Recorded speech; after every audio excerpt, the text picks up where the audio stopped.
sa pagdalo ng ating mga co-champion dito po sa ating inisyatibo ng Partnership for Enhanced Road Safety sa pangunguna ng ating attorney Alex Sabaton.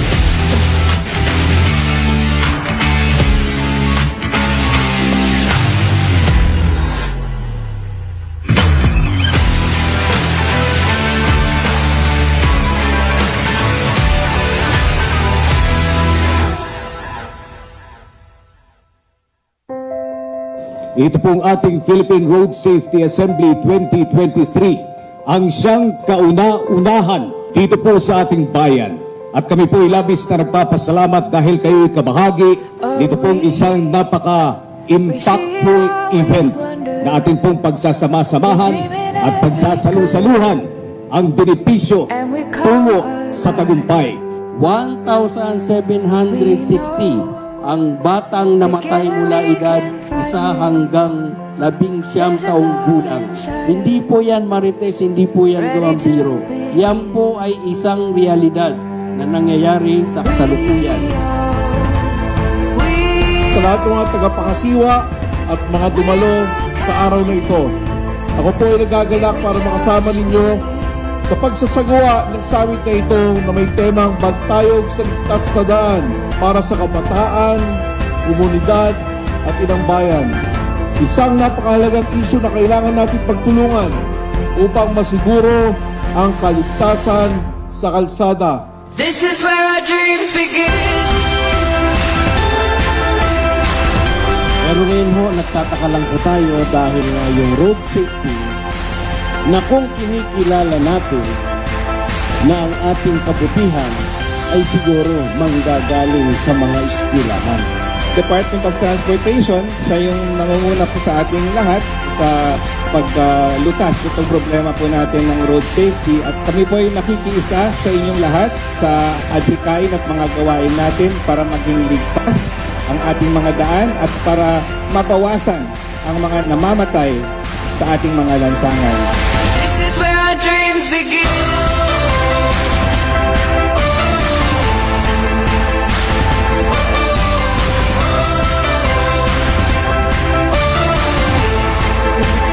This is where our dreams begin. Ito po ay bahagi ng ikapitong selebrasyon ng United Nations Road Safety Week na ginagawa po tuwing Mayo 12 hanggang 16. Like what I've said, one life is too many. This is when the time is. Sa kalsada, maraming bata na tinatawag natin street children. Isang tinatawag nating dangerous para sa kanila dahil na mga mods. Pagkatapos, pag nasagasaan, hindi napapansinin, pupulitin na lamang ng kung sino. Mahalaga ang buhay ng bawat tao dito sa Pilipinas at lalo pa ng bawat bata. This is where our dreams begin.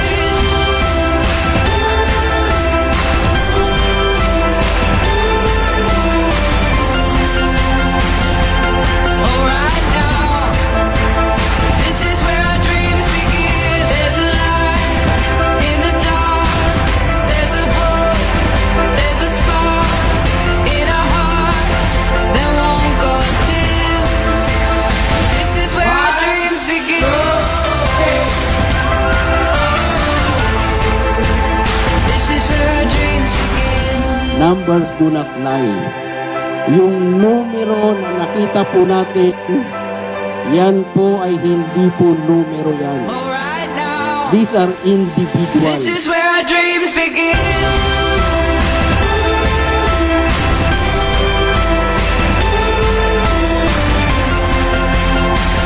Kailangan po sa sektor ng ating mga kabutihan manggaling ang ating lakas, ang ating puwersa, sulong ang advokasya para sa kaligtas na daan. Bantayo po para sa ligtas na daan ang panawagan ng Partnership for Enhanced Road Safety, at tanging road safety education lang man po ang magpapasulong ng ganitong klaseng advokasya. Magandang hapon po sa kanilang lahat.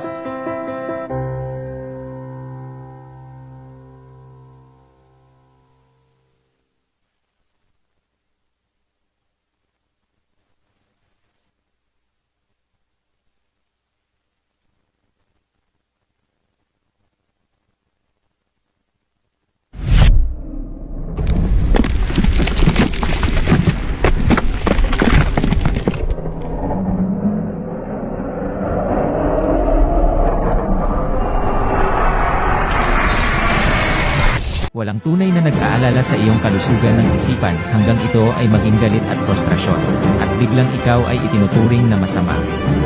At pagkatapos, hinuhusgahan ka ng mga tao.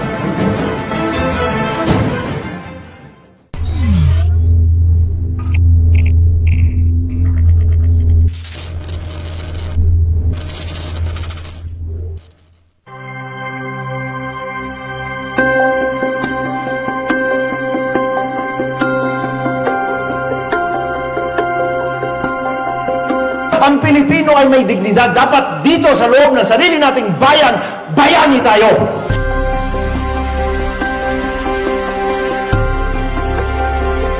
Tayo ang nagbibigay ng direksyon kung anong buhay meron tayo. So bawat isa, tayo'y super ng ating buhay.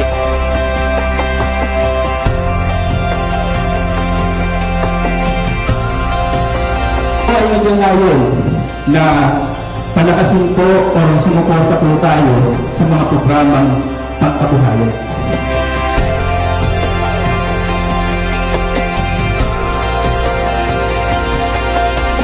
Sa haba ng buhay natin, nag-contribute tayo sa Pilipinas. Nagtrabaho tayo, hindi ba? Nag-alaga tayo ng mga anak, hindi ba? Bumoto tayo. Yan ay contribution natin sa ating bansa.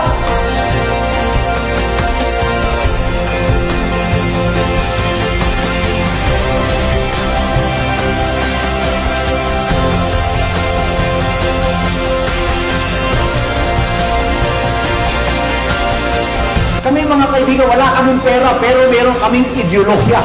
Yan! Mabuhay kayo! Mabuhay kayo! Mag-driver!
Alhaj Murad Ibrahim, now the Chief Minister of the Bangsamoro Autonomous Region in Muslim Mindanao, and his colleagues as officers and members of the Moro Islamic Liberation Front, is aiming for the recognition of the Bangsamoro identity or self-determination, governance, as well as territory of the southern Philippines, specifically in this geographical area of Mindanao, in which most of the population are belonging to 13 ethnic groups or 13 ethnical groups of the Bangsamoro, the Maguindanao, the Tausug, the Maranao, the Iranon, Samal, Dayakan, etc. With regards to the conflict in Mindanao, it started way back 40 years ago.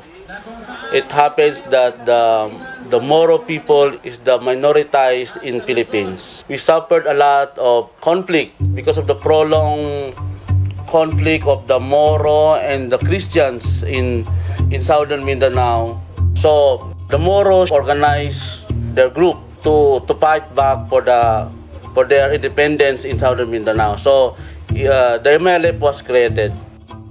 The journey towards lasting peace and prosperity in the Bangsamoro has never been easy. For decades, our people have endured systematic oppression and unimaginable discrimination. Coincidentally, life comes with full circle today as our friendship with HWPL goes all the way back in 2015.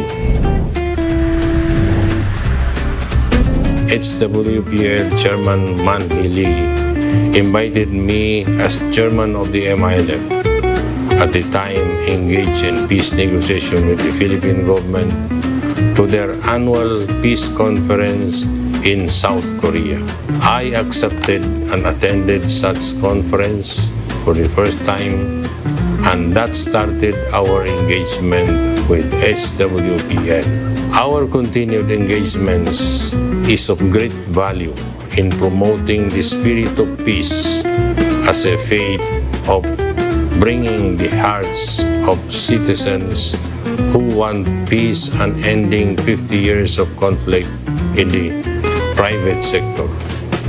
After almost 2 decades of negotiations with the government of the Philippines, we were able to secure a comprehensive agreement designed to address those issues that continue to haunt us to this day.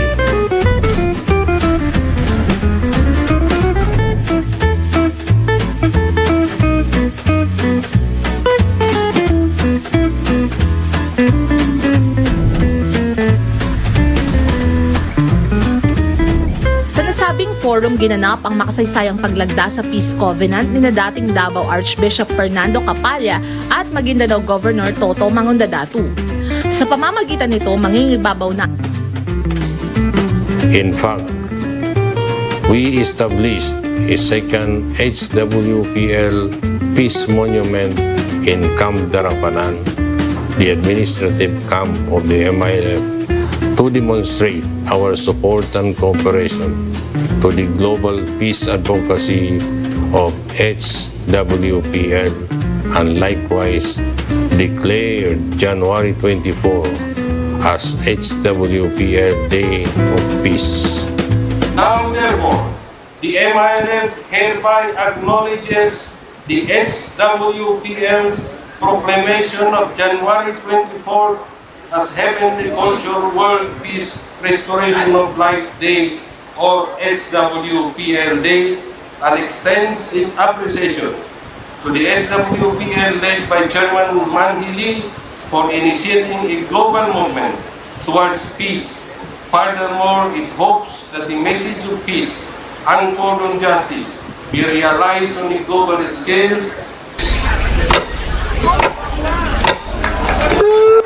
지구촌의 전쟁 종식과 평화를 위해 국경도 인종도 종교도 초월하고 있습니다. 그 하늘의 빛과 비와 공기의 같이 많은 만물에게 생명을 주는 것 같이 이 사람도 모두 이렇게 평화의 일이 이루어지기를 노력하고 있습니다. 우리는 이 시대에 태어난 평화를 이루을 평화의 가족입니다. 평화의 세계가 이루어진다면 창조주 하나님이 이 땅에 오셔서 통치하실 것입니다. 여러분들 분쟁을 원하십니까? 평화를 원하십니까? It gained a lot of milestones because after the signing of the agreement between the HWPL and the MILF, peace reigned in Mindanao. So somehow the agreement between HWPL and the Moro Islamic Liberation Front contributed to the realization of the establishment of the Bangsar Moro Autonomous Region in Muslim Mindanao. Most of the time, when there is no peace, even my place in Midsayap, North Cotabato, you can hear the barrel of the guns during night time. But now you can't hear anymore barrel of the guns. No? That is the result of the peace agreement. No? So, I hope our effort with Chairman Lee contributed to the peace process between the MILF and the Philippine government. Peace Monument is one of the important marker that the Filipino people, through this Peace Monument, they were able to unite. The first monument being established is in Buluan, Maguindanao. Buluan, Maguindanao is the capital of the province of Maguindanao. Governor Mangordato was the one who facilitated the establishment of that peace monument. The second peace monument was established in Camp Darapanan. The good thing with that is the chairman of the HWPL and the chairman of the MLF was the one unveiled that peace monument, witnessing by different MILF combatants, the religious leaders, and the other civil society actors. They are there to witness that. And the MILF also agreed to put up a peace monument in their headquarters in Darapanan, somewhere in the province of Maguindanao in Mindanao. So when I heard about Chairman Manhili went there and erected the peace monument, it's really, I would really say that I appreciated it very much because seeing this monument of peace, people everywhere in that side of the country will be thinking about peace. So it is very encouraging, and I think they have done a great work in Mindanao. President Rodrigo Duterte is an advocate of peace. And this was strengthened, especially when HWPL come into the picture through the effort of the government. Now, with the contribution also of HWPL, we are gaining grounds, and hopefully sustainable peace will reign in the Philippines.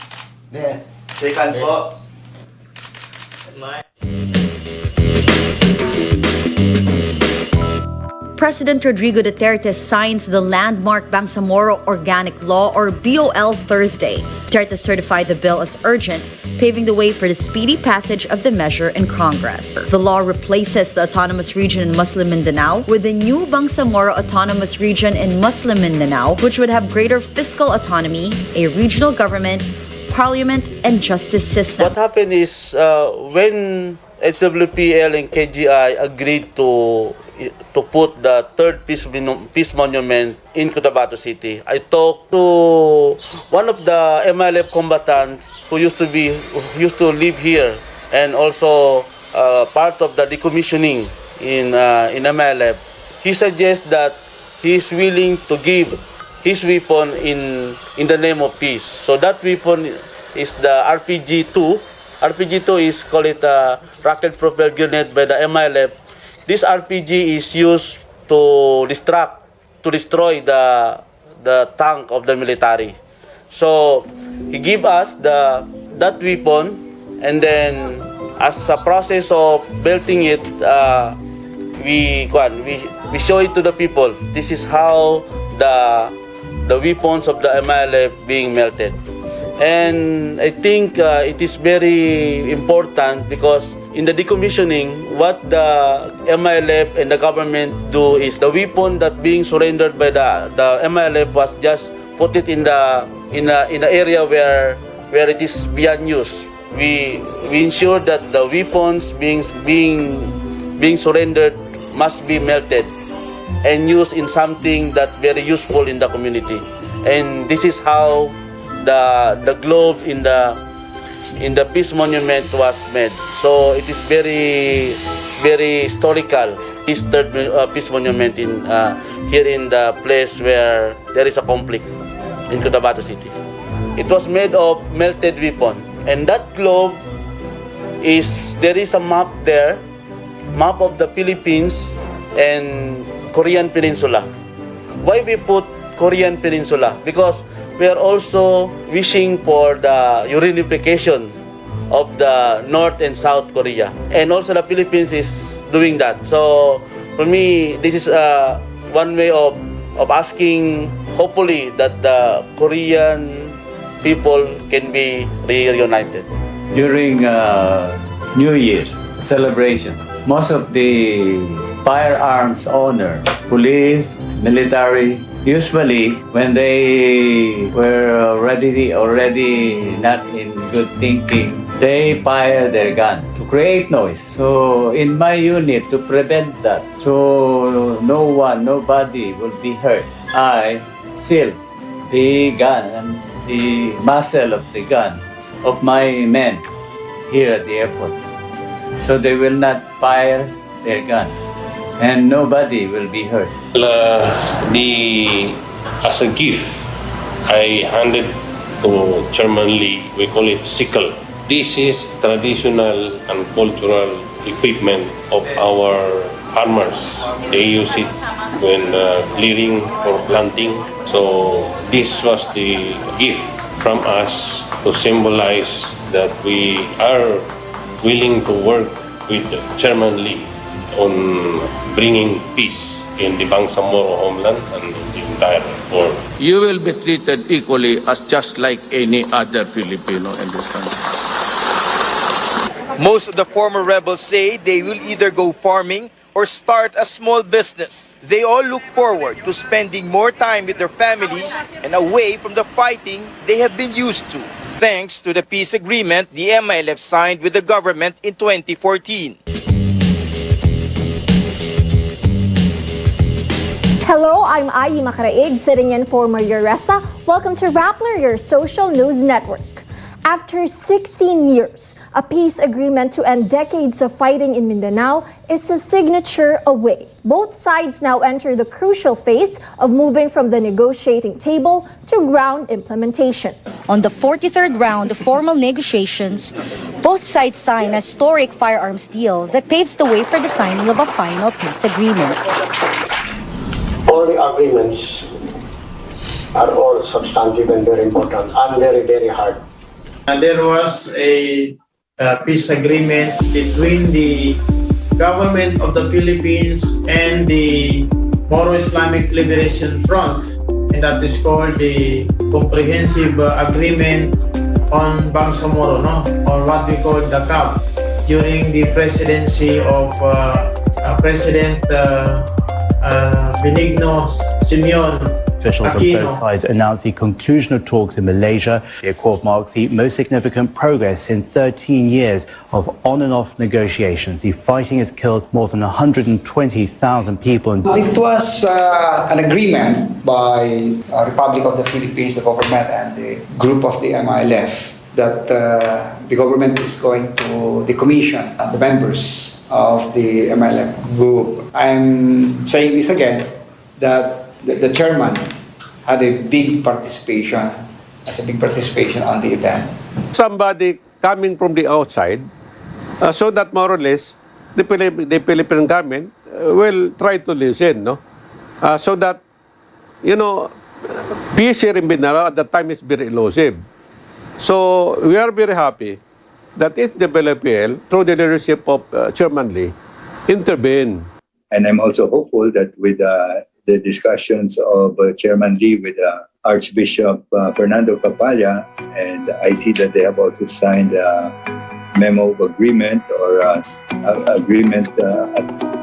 It is here that we see that the signatures testify that Archbishop Capalla was also very much interested to work with the HWPL for peace in Mindanao.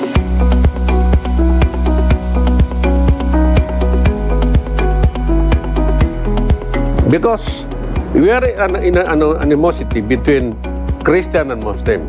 So we have to more or less clear the gap between Muslim and Christian so that we can live together, so that we can live in harmony, so that we can live in peace. And plus that, the HWPL visited Toto Maudadat at that time. He was the governor of Maguindanao province. So I think the peace agreement, the collaboration between the religious hierarchy headed by Reverend Capalla and the leaders of Maguindanao is really to do with the peace process. When I see the pictures of holding hands between the with Chairman Lee and Honorable Toto Mangudadato, and then the bishop at the other hand, Father Cardinal Capalla. So I see that if the Muslims, the Christians, and all other religious groups will come together for a common good, there is no war in Mindanao.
Well, during that time, 2013, this was in the middle of the presidential administration of President Benigno Aquino, the son of Ninoy Aquino. And I recall at that time, he was really very much interested also to pursue the peace process with the Muslims in Mindanao. During that time, the peace panels were meeting periodically in Kuala Lumpur, and sometimes here in Mindanao. But one element, I think, of the agreement that came out eventually was also there was an international monitoring group to observe that the ceasefire was being held by both sides while the peace talks were going on. So I think that was also a good indication. When we had our conference of bishops in Manila, we also met again Archbishop Kapalya, but also Archbishop Lampon, who was in charge. He was then the Bishop of Olong, which was a predominantly Muslim area. And I did recall we had a meal together. We welcome the offer of working together, and we hope that, yes, to reach out to the young people will be very important, both Christian and Muslim. 양측의 대표님이 분쟁이라는 것을 안 하기로 사인을 해야 될 것입니다. 제가 내일 그쪽으로 가려고 하는데 이제는 평화적으로 이것이 일이 만들어져야 된다고 봅니다. It was a very inspiring effort of the chairman, because that time we are really looking for someone who can also extend help to us by means of telling the whole word, by not just uttering before the whole word, prayer also to God that someday somehow we can tend the peace, the true peace in our community. Yeah, the first was held in Jensen with Father Kapalya, the Chairman Lee, and other groups of HWPL. And I was so happy that time when we celebrated the peace. 평화 배우신 분은 손으로 보세요. itaas niyo po ang kamay kapag gusto niyo po matupad ang kapayapaan, itaas niyo yung kamay dito. 손을 모르는 사람은 손을 보세요. I would like to share with you that in Mindanao there's a lot of disorder in the economic, political, social, and cultural spheres of life in Mindanao. And disorder is a situation of unpeace. So we would like to bring about order in the individual and in the community. We are your friends, we are your partners in promoting peace in Mindanao and throughout the world. Shalom, Aramaic version at ang Arabic ay magkapatiran. Ang Christian, ang Islam, at ang Judaism. So tayong lahat ay magkaisa. Hindi dapat nag-aaway-away. Awayin natin ang mga gugulong ating kinakaharap at ipagtupad ang kapayapaan dito sa mundo. Maraming salamat po sa inyo lahat. Chairman Man Lee. 여러분들의 모습을 보니 환하게 평화가 얼굴이 드는 것 같습니다. 할 수 없는 것은 못합니다. 할 수 있는 것을 안 한다는 것은 잘못이죠. 하면 되겠죠? 여러분들 하나같이 평화를 이룰 수 있는 어떠한 답을 가지고 있는가 생각될 것입니다. 평화를 이룰 수 있는 자료가 있기 때문입니다. 많은 사람들이 평화상도 받았고 평화 일을 해왔습니다. 그러나 세상은 어떻습니까? 환란과 고통 속에 있습니다. 이 사람은 어떤 종교의 편을 드는 것도 아니고 어떤 이념의 편을 드는 것도 아닙니다. 어떤 국경을 나누고자 하는 것도 아닙니다. 하늘도 내 것이고 지구도 내 것이고 그렇지 않습니까? 우리는 이 지구촌의 한 가족입니다. 그리고 하늘의 천국과 천지 창조주를 모시고 삽시다. 정말 이 좋은 평화를 이루어서 후대의 유산을 남겨주는 게 좋은 일이겠지요. 오늘 우리 앞에 나오신 지도자분들과 함께 평화 협약을 하겠습니다. Has been signed. And at this point, Then after signing the peace agreement, we felt that there was really an abrupt change because of not just the group of Chairman Lee, but because when he was able to convince other groups, the Muslims, the Buddhists, the other religions. But certainly, I was appreciative of these efforts of coming out with a formal statement like this, where from the side of the Muslims, the side of the Christians, we are working for peace together. Well, I think that was truly historic, and it was very divine, which politicians from countries could not do, and which the government itself could not achieve. But here comes a third party, here comes a foreigner, in the person of Chairman Lee. He goes in there, he has the credibility, the integrity, and he brings it to bear, and above all, the humanity and the godliness that is required in such things. So that truly was an incredible achievement. And we need many more of that kind of interventions in places. But I would also like to strongly commend the Filipinos themselves, because if the Muslims and the Catholics did not have a mind for peace, a true yearning for peace, he would not have been able to do what he did. So they also had peace inside of them, and they yearned to have peace. And that was why it eventually happened. And a man of peace came, and they had enough peace to be able to recognize that this was a genuine man who had no hidden agenda behind what he was doing, and they listened to him. Sa nasabing forum, ginanap ang makasaysayang paglagda sa Peace Covenant ni dating Davao Archbishop Fernando Capalla at Maguindanao Governor Toto Mangundadatu. Pagkatapos nito'y binisita at nakipagpalitan ng idea si Manhili at ang kanyang grupo sa dating presidente ng bansa at kilala ring tagapagtaguyod ng kapayapaan na si President Fidel Ramos. Nakiisa ang mga estudyante ng Mindanao State University sa idinaos na peace walk sa lungsod. Espesyal na panauhin ng war veteran at si Maguindanao Governor Ismael Mangundadatu.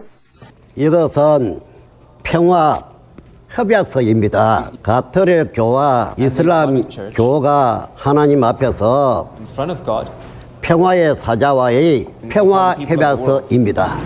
It was broadcast in national television in the Philippines and in all broadsheets, national dailies in the country. I was amazed by it. The people appreciate it very much, and indeed, after the signing of the peace agreement, there has been no major report of hostilities and war. You saw what war meant, is the scale and the size and the consequences defines the war, and the weapons that are also deployed in those crises also define the categories of war. The Russian war on Ukraine, as CNN puts it, is war. There's hardly any country that does not have its own internal challenges, including conflicts. So I would say yes, that in the Philippines, you don't have any more war after Chairman Lee's intervention. Well, I think the coming of Chairman Lee as, you might say, an international friend for peace was also appreciated by both sides. And then they begin to understand that working for peace is not only a local issue, but it's also a worldwide issue. This is indeed a huge leap towards the peace process in the world. You can say that it is just Mindanao, in Philippines, in Southeast Asia, or an Asian thing. But the thing is that this is a whole case study. Like two religious groups fighting for decades, and then because of some like-minded people who really wanted peace, these communities, they wanted to sort it out once and for all. And that was only done when both discussed on the table by having a mediator like HWPL. So I think that it is a huge success, and it will be quoted over and over again in the human history that Mindanao thing was resolved with a proper peace process, and how the world can learn from it. It will be quoted in future to come.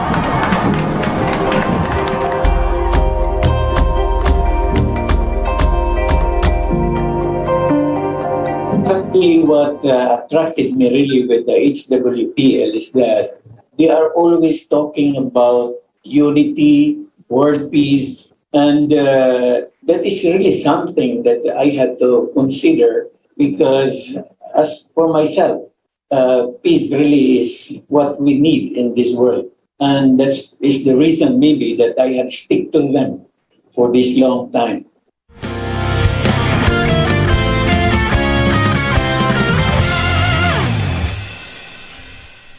Thank you for your preparation and giving time, and invite you for today's WARP office. The next speaker, Brother Roberto Ibrahimata.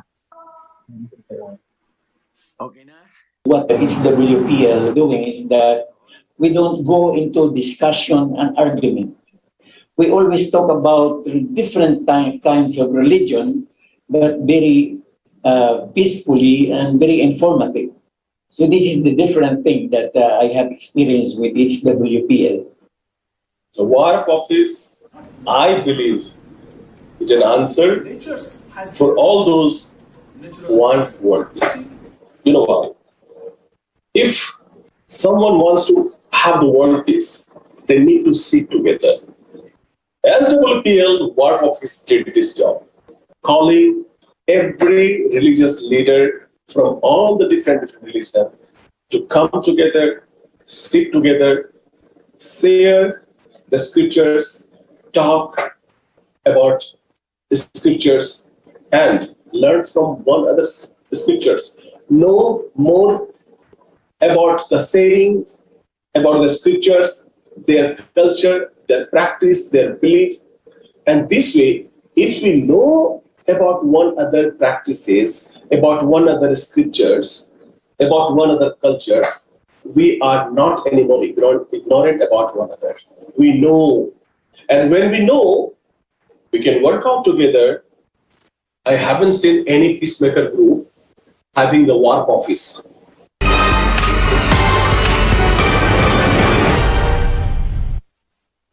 Welcome to Religious Peace Academy is a platform for discussing the scriptures of various religions. Hindu, Muslim, and Christian leaders usually meet for about 40 minutes, explaining their religions and have a 20-minute question and answer session. The target audience is not only religious leaders, but also ordinary believers, citizens, and students. Through this Religious Peace Academy, it has obviously not only broadened my horizons, but also I have learned what are some basic worship ceremonies of other religions. The best thing about this process, more than anything else, is that you can open your heart, eliminate stereotypes, and prejudices about other religions. In this old age of Chairman Manhildi, when he going all around the world, when the people can be resting on the bed, but is working for the peace, he is spreading the seedlings of the peace all over the world through the WARP offices of HWPL. There are many things that I see that makes me appreciating HWPL work. I haven't seen any peacemaker group having some special work like a peace education, especially for the children in the schools. That I have seen only with HWPL. I am currently volunteering in HWPL as a peace education teacher, and I also supervise the establishment of the first peace monument here in the northern region of the Philippines. Peace Park consisting of the Peace Garden, Peace Monument, the playground. Usually in our community, there's no playground. The idea about the Peace Park and the playground was from the children who are studying peace education class. The Peace Monument in Barangay Foz was a fourth peace monument all over the Philippines, and first peace monument in Luzon area. The land where the peace monument is being erected was donated by the parents who let their children to study peace education, because these parents wants the best for their children, and we also want to let the children to have a safe and peaceful place to play and study. And what made it more special was when this peace monument project resolved the conflict between the two families having the conflict, and these two families used to fight who should own that specific land. This peace monument and peace park, the playground, it became a catalyst to work hand in hand together as one community. Voice of Peace Philippines is a volunteering program of HWPL here in the Philippines that was in the middle of the pandemic, month of August 2020, when HWPL conducted a training for 60 volunteer teachers all over the country. So I am one of those who received the training to teach peace education at this challenging time. So that was when I've got to know HWPL, and I've learned Chairman Lee also, who is the founding chairman of HWPL all over the world. World Peace, I only hear it from the pageant or Miss Universe, or I don't mind anything. I only focus what is my goal, what is my dream, to be successful in life. But then when I attended and joined the training, I became more aware what is happening around me. I became aware that there is war, there are conflicts, there are violence, and we need to make something. We need to do something to make this violence and war stop. And that is true peace education. Ano ulit? For kindness. We started our lesson in that was month of October 2020. We met once a week, every Saturday, from 1 p.m. to 4 p.m. There are 15 enrolled students in peace education class, and there were 4 parents who are joining, putting their children in the class. We usually do our class in Barangay Post. We ride a tricycle, owned by a parent here in Lumban. Age range, there are from 7 to 17 years old.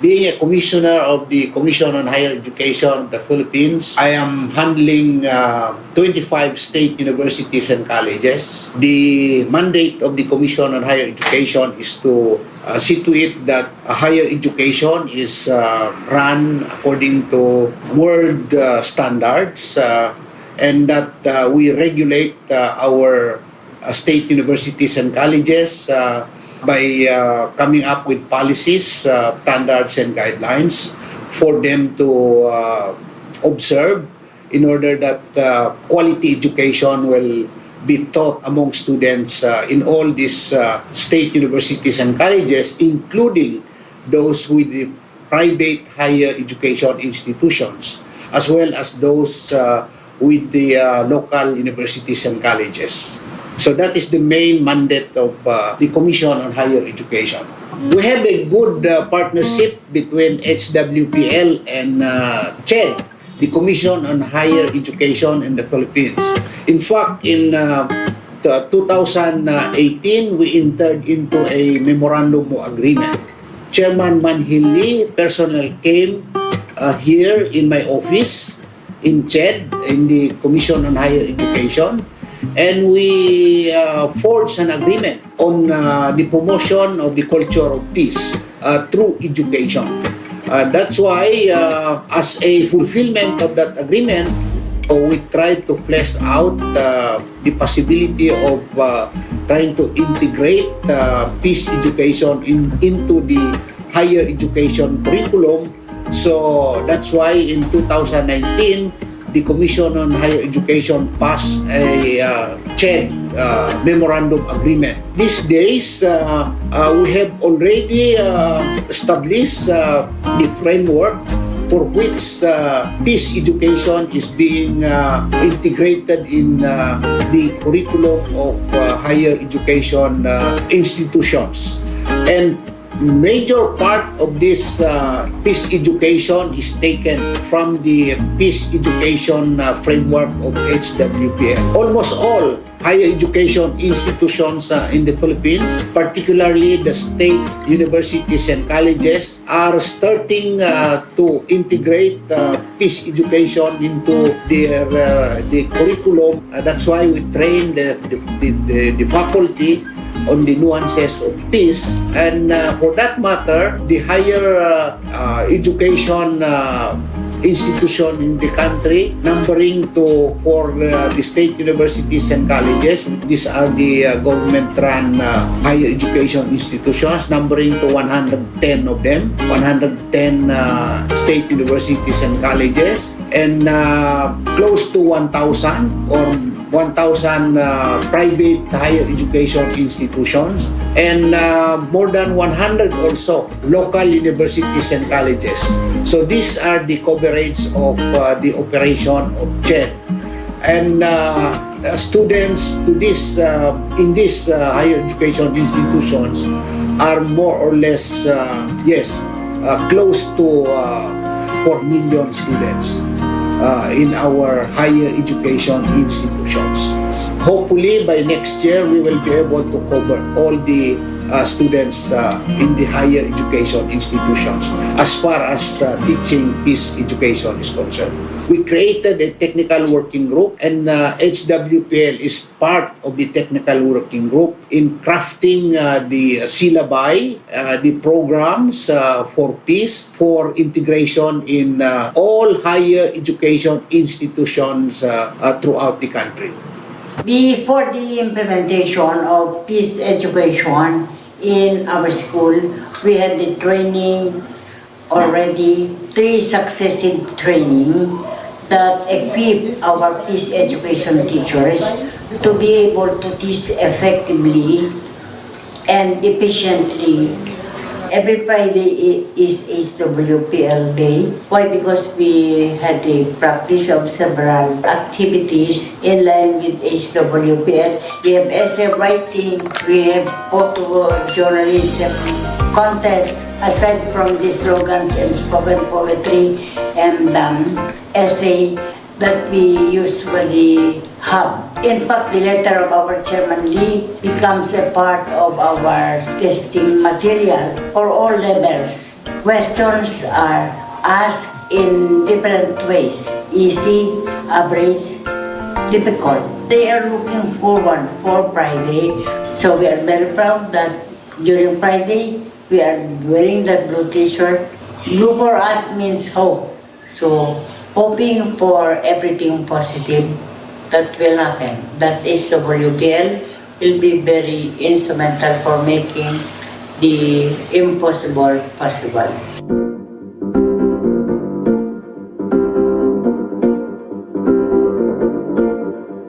It was 20 years ago, I think, the peace education being introduced to the Department of Education was being handled by the OPAP, from the Office of the President. Until now, the OPAP is existing, and they are also have programs about peace. And during that time, 20 years ago, we were able to make lesson exemplars on integrating peace education. But for today, after the curriculum was changed into K-12, so lesson exemplars were not being utilized now. So we are so happy, and I really appreciated and excited when HWPL offered me the 12 lessons.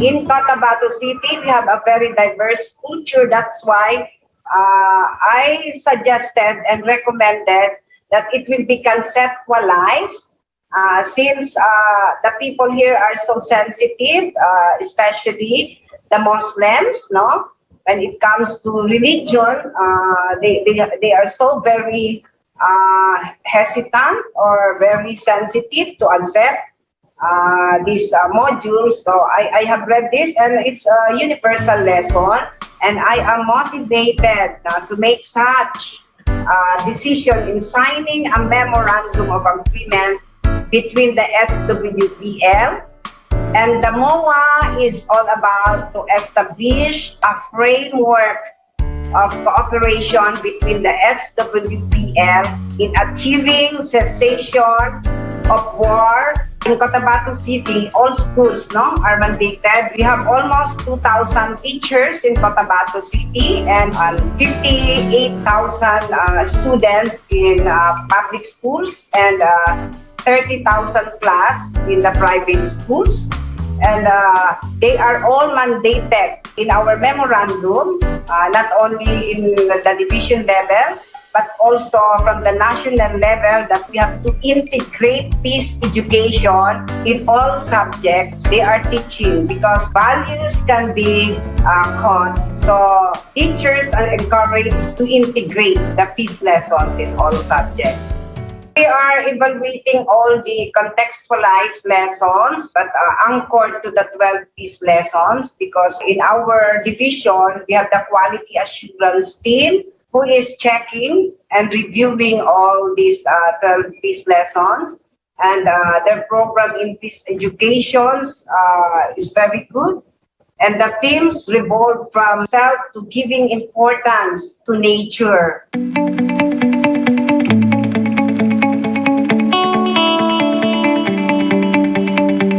HWPL have its three main initiatives, namely the Law for Peace, second is the Harmony of Religion, and third is the Peace Education. All these initiatives are reflected inside the 10 articles and the 38 clauses of the Declaration of Peace and Cessation of War, or the DPCW. Particularly, we are lobbying to the national and local government units to pass a resolution strongly supporting the DPCW. Up to now, we have received resolutions of support from Davao City, Cotabato City, and Municipality of Capalong, Davao del Norte. Currently, we are working with the Philippine Christian University College of Law to integrate DPCW in their law subjects. Furthermore, we are creating peace corners, peace rooms in the libraries and museums so that the students can have access to HWPL published materials.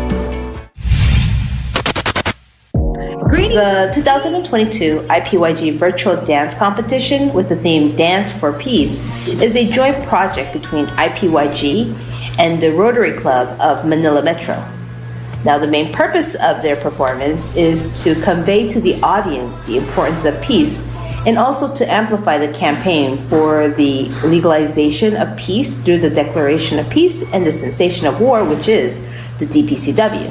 So there were 212 dance groups that were registered, composed of 1,910 youth from the ages of 16 to 30 years old. On July 7th, 2022, the final competition was held via online through live streaming, and the top 5 dancers competed in the grand finals. So we can see through their dance movements, they have carried out the message of the transition from state of war to the state of peace and the vital role of DPCW to achieve sustainable peace.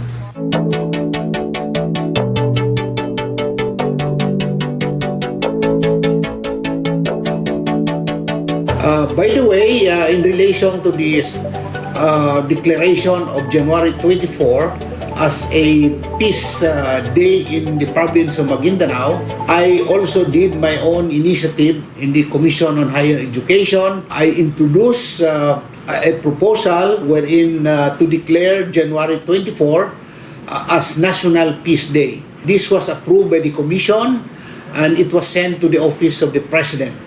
And the President in turn submitted it to the Office of the Peace Process, which is now under study. I hope and pray that this will be approved and that January 24 will also be a peace day for the entire country in the Philippines. Sorry, Anna.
Some people say that it's a dream. It's a dream that peace will never happen here. It is possible to wish. It will always be impossible to meet. One seems to be like it will never be enough. But if we come as one, can you hear it's finally here?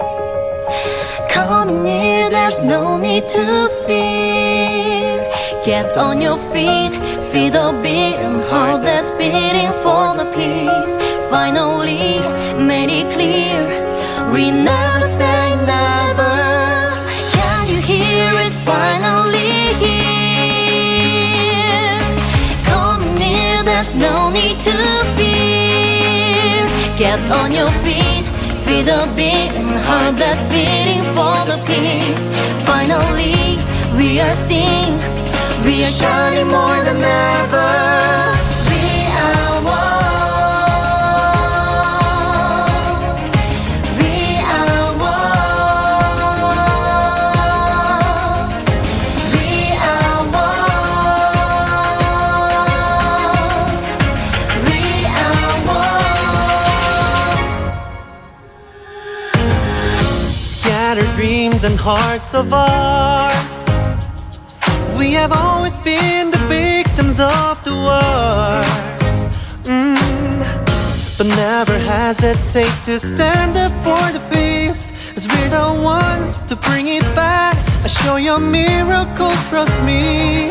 One seems to be like it will never be enough. But if we come as one, can you hear it's finally here? Coming near, there's no need to fear. Get on your feet, feel the beating heart that's beating for the peace. Finally, we are seeing, we are shining more than ever. We are one. We are one.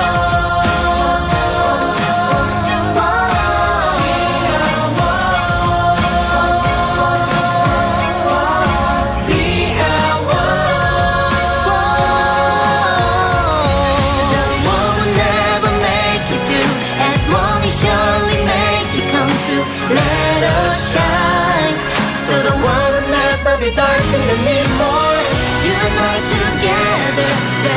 nothing we can do. We will never stop. We will never stop. We are one. Let us stand and fly to the sky. We are one. Glowing stars light up the way. We are one. Don't look around, just follow your heart. We are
Salamat po sa pagdalo ng ating mga co-champion dito po sa ating inisyatibo ng Partnership for Enhanced Road Safety sa pangunguna ng ating attorney Alex Sabaton.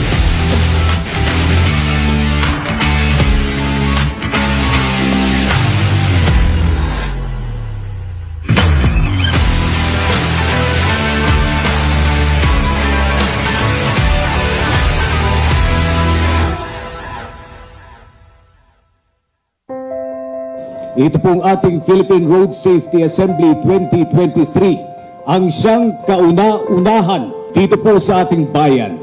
At kami po labis na nagpapasalamat dahil kayo'y kabahagi dito pong isang napaka-impactful event na ating pong pagsasama-samahan at pagsasalu-saluhan ang benepisyo tungo sa tagumpay.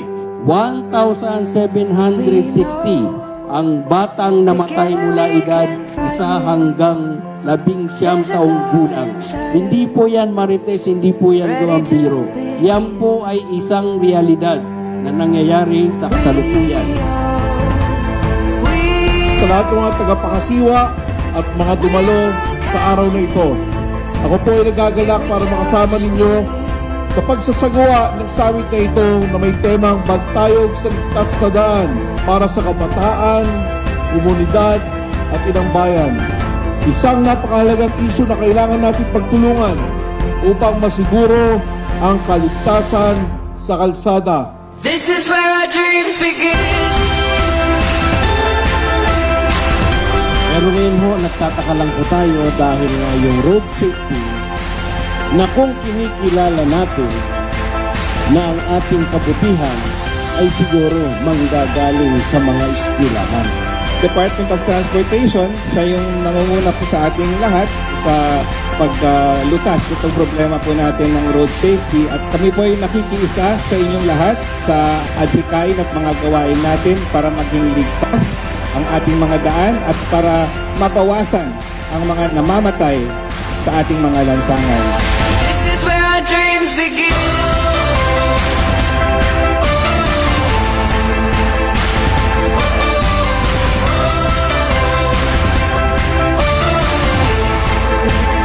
This is where our dreams begin. Ito po ay bahagi ng ikapitong selebrasyon ng United Nations Road Safety Week na ginagawa po tuwing Mayo 12 hanggang 16. Like what I've said, one life is too many.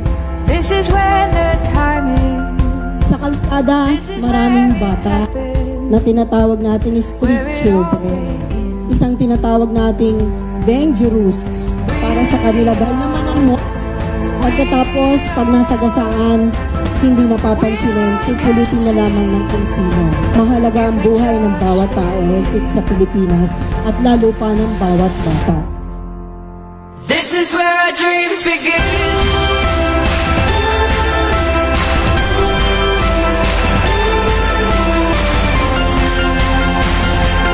Alright.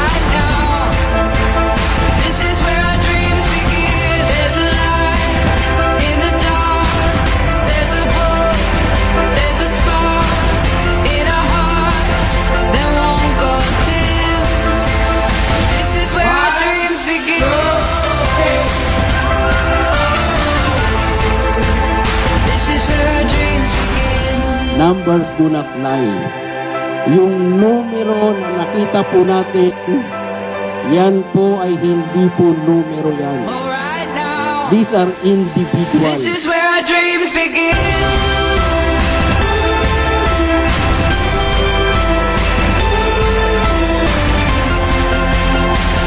Kailangan po sa sektor ng ating mga kababayan manggaling ang ating lakas, ang ating puwersa, sulong ang advokasya para sa kaligtas na daan. Bantayo po para sa ligtas na daan ang panawagan ng Partnership for Enhanced Road Safety at tanging road safety education lang po ang magpapasulong ng ganitong klaseng advokasya. Magandang hapon po sa kanilang lahat.